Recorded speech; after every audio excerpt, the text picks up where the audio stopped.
Chief Minister N. Biren stated that Gazette copies, including land and forest records of the last 67 years from 1950 to 2017, have been successfully digitized.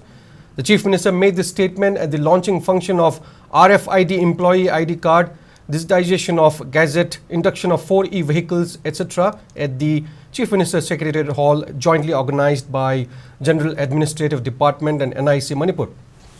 Biren continued that digitization of Gazette and extraordinary gazettes is a long-cherished dream for the present government.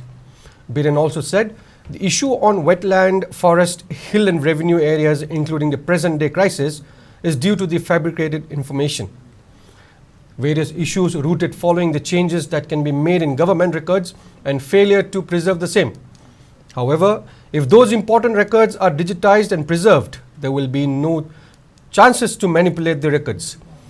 The Chief Minister appreciated the NIC and GAD department for digitizing Gazette and extraordinary gazettes from 1950 to 2017.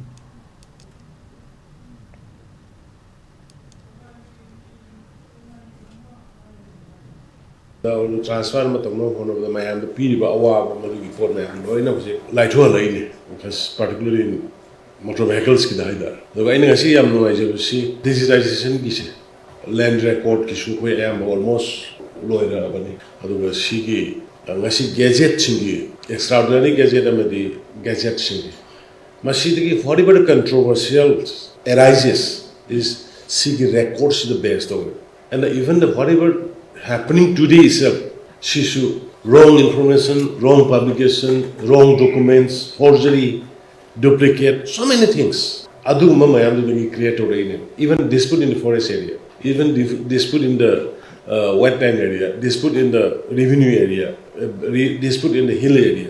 Highly basic records properly maintained of the preserved of the because we have given a manipulation room to the publics. Although if Siki person manipulation to forgery to amama to Kudung Sabu later. And I appreciate the way NIC, the GAD, printing, Q&A, team winner to